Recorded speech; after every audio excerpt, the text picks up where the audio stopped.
What is happening, everybody? MG here, MGCovers, bringing you a brand new sports handicapping video.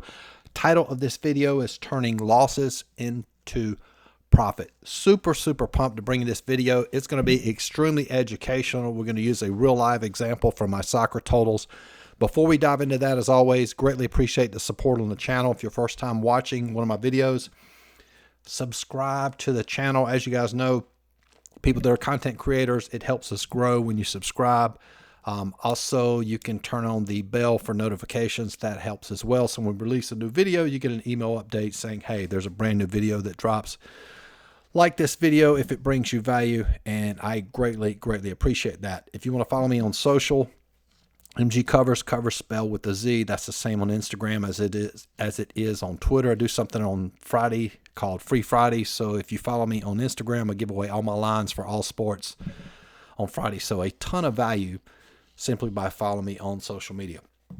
Okay, so we're going to dive into this video. This is, again, extremely fascinating, and I think it's going to be extremely educational if you are one of those that builds models and you're wanting to learn how to improve or just improve in sports handicapping in general. This video is going to help you out tremendously. So first thing I want to do is just show you the model. This was if you've watched some past videos, we changed the model for soccer back in September, had success during the World Cup, and this model has been really good for totals. So we'll scroll down here to the bottom. This shows the wins, losses, and then the units. And I want to explain you see this half just in case anybody's wondering. A lot of soccer totals are represented in quarter numbers. You'll see something like over 2.5, 2.25, or under 2.25. What that means is half of the wager is on the 2, the other half of the wager is on the 2.5. So when we have a situation like you see here, this team scored a total, or this match scored a total of 2 goals, but they didn't go over that, we would push on half of the wager and win the other half. That's why it's recorded as a 0.5. And when you see the minus 1.5, we're assuming odds of minus 110 on a loss. And that's why on a win, we would win the 1. So that kind of explains that. So the model has been very successful. 22-5, 17.5 losses for a total of 6.1 units. So that's really good. And if you add this up, so that's a total of 40 matches. So I'll show you the percentage here. So this is Google Sheets. You take 22.5 divided by 40, and we get a win percentage of 56%. So that's really good. And of course, 6.1 units. So to figure out our ROI, we take the total number of matches wagered, which is 40, and let's represent that in a dollar term. So if you wagered $100 per place, you'd be wagering a total of $4,000, and you would win back 610. So you would take 610 divided by 4,000. Whoops. And that would be a yield of 15%. So to summarize, this model is a good model. That's what I want to talk about. Now we're going to improve this, but first I want to just show you this is a really good totals model, hitting 56% with an ROI of 15%. So that's really good in sports betting. A good ROI, that's basically 15%. And if you don't know what ROI, it's basically return on investment. It's the same thing in the stock market or just anything in general. You want to have probably at least a 15% return. If you got anything less than that, it might not be worth investing in or wagering on, etc. So ideally, in a perfect world, you want your ROI in sports betting to be around 15% or better. Okay. Now, I've talked about in previous videos how to improve on a model. You always want to look at the losses. And even if you have a bad model, in a lot of ways, you could look at all your losses and you might want to, this sounds crazy, but fade your model, because if your model is losing and you simply reverse your model and basically fade the model, you can start to figure out maybe what stats you were computing incorrectly, et cetera, et cetera. So we're going to kind of do that in this example. So what I want to do first, I want to show you exactly how I saw this. So this is why it's very important to keep records if you're testing a model, wagering, etc., because you can go back and look. You have real live data. So what I noticed, take a look at yesterday. So yesterday the model got hit pretty hard here. Had total of 6 plays, 4 losses, 2 wins. So what I did notice immediately, look right here, this over. Both of these overs lost. And then I do remember this over here lost. This one won, and this one lost. And if you scroll up here to this one, it lost as well. So I was like, wow, okay, so we have 1, 2, 3, 4, 5, 6 overplays, plays on the over and with totals with only 1 win. So this was our only win. So then that sparked my curiosity, and I thought, you know, a very simple way to do this, you guys remember this from science class, having a control group. So don't change anything at all, our plays or anything. We're simply going to exclude all of the overplays, meaning we're not going to play the overs.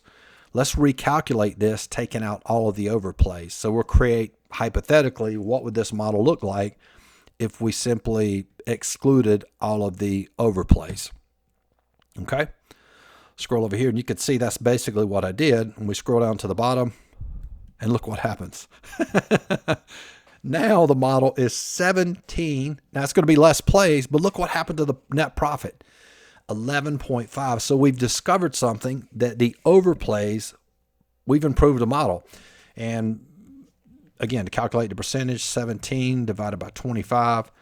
So now that went from 56% calculated it the old way all the way up to 68%.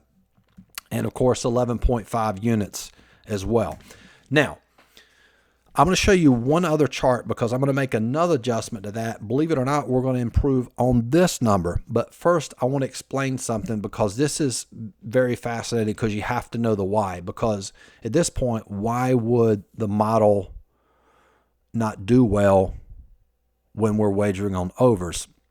And that's what I explain in this example here. So, and again, you can sort of apply this to any sport, but we're going to use obviously focus on soccer. So let's say Team A hypothetically averages 2 goals. I'm going to explain why wagering on overs, I don't recommend wagering on overs in soccer. Wagering the total, the over in soccer, I can't even say it. Team A's averaging approximately 2 goals. So that's a really good team in soccer. Team B is averaging 1 goal. So hypothetically, the bookmaker would set the total line at, let's say they set the line at 3, right? Team A's averaging 2, Team B's averaging 1. Okay, now we've all, and again, I don't want to get into too much detail and bog this down with a lot of stats, probability, math, etc. And I've always processed math and statistics very simple from a macro approach and tried to teach it that way so that it makes it easy for people to understand. Okay, so if a team's averaging 2 goals in soccer,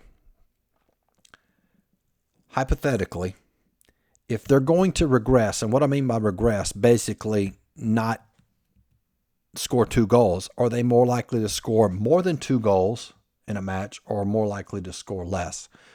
Probably it's going to be less. Okay? And you say, well, sometimes they're going to average, in order to average 2, they need to average 3. Sometimes they need to average 1. Yes, correct, but just follow the logic here. So, if you were going to quote, wager, or I hate to use the word gamble, it's more likely for them to regress by scoring less goals than more goals, because goals are very difficult to score in soccer. In fact, the average number of goals scored in the soccer match is 2.5. So that's important to remember, because in any sport, everything's regressing back to the mean. For example, if you take a coin, you flip it 5 times, it lands on heads 5 times. The most likely outcome on the next flip is going to be tails. It's not going to continue to land on heads. I know that sounds silly, but it's more likely to regress and land on tails more often after that than heads, because it's going to regress back to the 50% on heads, 50% on tails. So hopefully that makes sense so far. So the point is, Team A is going to regress down. So if they were going to regress down, then that means they're going to score less than the 2. So if they only score 1, their opponent scores 1, and the books had the line at 3, boom, that's the underplay. And the same theory or concept probability would apply to Team B as well. So if a team is averaging 1 goal, there's going to be some matches where what happens? They don't score any goals.